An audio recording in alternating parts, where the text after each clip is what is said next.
있잖아요. 자, 그래서 지금 우리 이야기가 이제 국회가 어떻게 할 거냐, 여당 내부에서 어떻게 할 건지 좀 이따 이야기하고요. 자, 단독 보도 하나 해드리겠습니다. 뭐 저분한테 들은 이야기이기 때문에 제가 그냥 대표로 하겠습니다. 지난 토요일 날, 일요일 날 원로 정치인 한 분이 윤석열 대통령을 만났습니다. 거기에서 지금 현재 민심이 이렇게 이반되어 있는 걸 수습하려면 거국 내각을 비롯한 매우 큰 정치적 조치를 취해야 한다고 제안을 했는데 이런 지하에 거절을 했다는 겁니다. 어떻게 거절했느냐. 단 10%의 지지율이 나오더라도 심지어 그거보다 더 못한 지지율이라고 하더라도 현재 하고 있는 책임 정치 그대로 하겠다. 자, 이 말은 윤석열 대통령이 했다는 말이 아닙니다. 윤석열 대통령의 말을 들었던 사람이 전한 건데 그 정도로 강력하게 대통령의 뜻을 표했다. 이제 이 말은 아예 안 바뀌겠다고 하니까 이분이 기함을 해서 나왔다는 거예요. 아니 근데 지난번에하고 달라졌는데요. 대통령이 원래 1%만 지지해도 한다 그랬는데 10%까지 여유를 두고 있네. 제가 볼 때는 10%인데. 그러니까. 야, 그래서 이 총선 결과에 대해서 대통령이 전혀 받아들이지 않겠다는 걸로 가버려서 이 내용을 여러분들께 말씀드린 건 아마 내일이든 모레든 전원을 통해서 이 보도가 나올 겁니다. 나오는데 대통령이 현재 총선에 대한 인식을 이렇게 하고 있고 거국 내각은 아니라 하더라도 좀 더 중립적인 인사를 국정 운영에 좀 장관급으로 이렇게 임명함으로써 정치를 좀 정상적으로 바꿔가자, 복원하자 이런 것들을 받아들일 의사가 없다는 거예요. 그러면 자, 대통령을 모시고 있는 참모들도 약간 멘붕. 특히 국민의힘은 야, 이 상황 어떻게 해? 그냥 이대로 그냥 가는 거야? 이렇게 해버리면 자, 국민의힘이 어떻게 할 것인지를 좀 얘기를 해야 되는데 국회의원 해보셨던 정용대 의원, 국민의힘은 이런 상황을 확인하고 난 뒤에는 어떻게 할 것 같습니까? 글쎄 제가 이럴 때마다 2016년 상황을 떠올리지 않을 수가 없어요. 예. 그때 저기 뭐냐 그 한 30명만 넘어와도 되는데 60명이 넘게 넘어오더라고. 박근혜 대통령 탄핵 직전 이야기죠. 예, 예. 넘어와도 너무 많이 오는 거야 이번에는. 예. 그래가지고 당 따로 만들더라고요. 나는 지금 탄핵 국면은 아니기 때문에 그 정도 상황이나 파국적 상황은 아직은 아니라고 봐요. 그러나 제가 여러 차례 선거 전부터 말씀드렸던 거는 특검연대가 어떻게 구성되느냐가 전국의 핵심이 될 거라고 말을 해왔단 말이에요.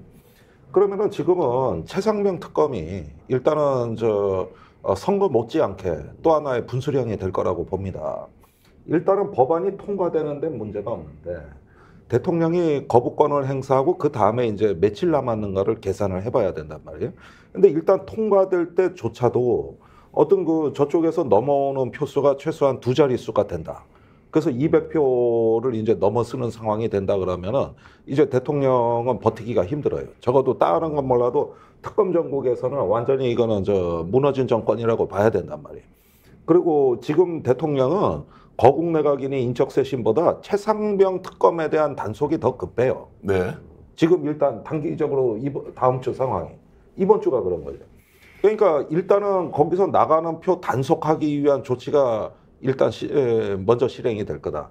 그래서 내일 담화는 좀 두리뭉실하게 형식적으로 해가지고 뭐가 뭔지 모르게 해서 또 한 번 염장을 지르고 지금 진짜 하는 일은 저 특검에 표에 누수 막는 거 거기에 집중할 거다. 자, 일정이 어떻게 됩니까? 지금 이제 국회에서 5월 2일 날 지금 특검 관련된 거 이제 의결을 하기로 돼 있죠. 네.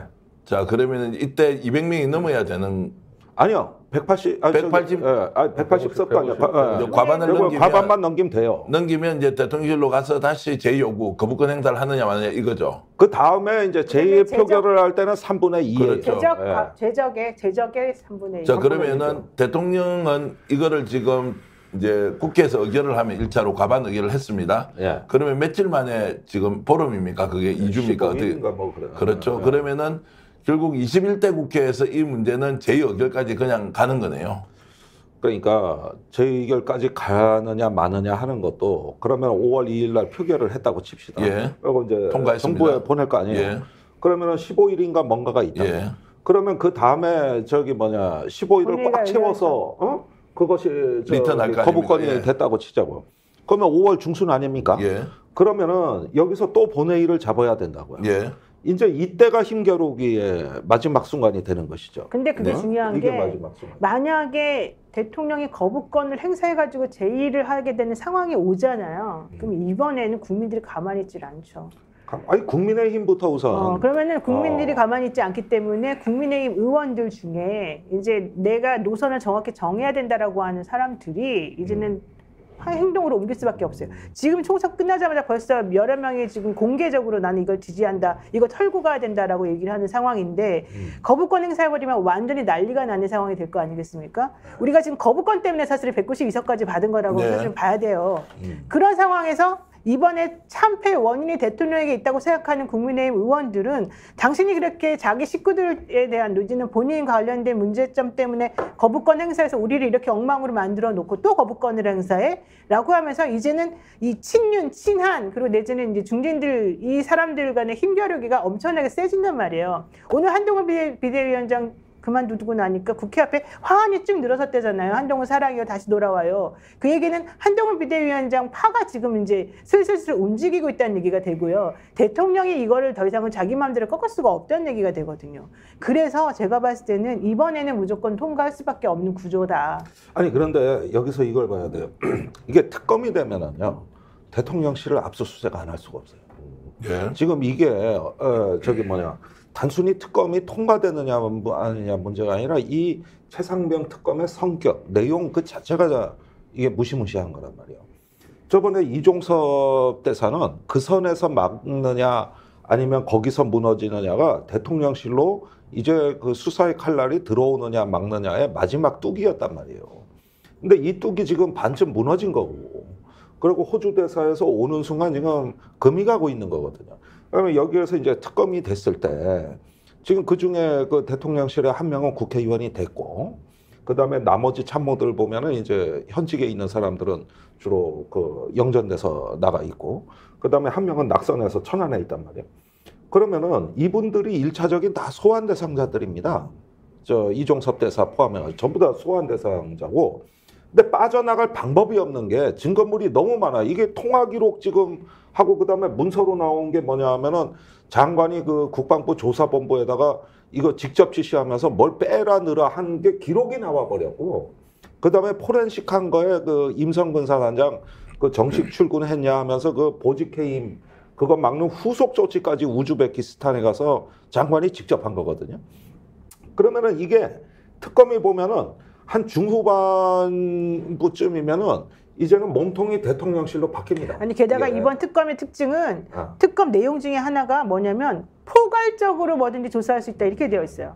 관련해 가지고 특정해가 뭔가 이렇게 딱 제한적으로 하는 게 아니라 그러면은 관련된 이종섭 저는 이게 최수근 상병 처음에 대통령실에서 외압 행사한 것도 문제지만 그 이후에 이종섭 대사를 임명하는 과정과 그 이후 과정들이 저는 대통령 직권남용이 사실 더 많이 관여했을 가능성이 있다고 보거든요. 근데 여기에 포괄적으로 조사할 수 있고 포괄적으로 뭐든지 다 건드릴 수 있다라고 하는 특검 내용이 들어있기 때문에 이게 오히려 더 아킬레스건이 됐어요. 그리고 스픽스는 말하는 언론입니다. 대세는 유튜브, 그중에서 스픽스. 좋아요, 댓글, 구독, 알림 설정. 여러분이 저희를 사랑해 주시고 우리가 여러분을 사랑하는 4가지 방법입니다.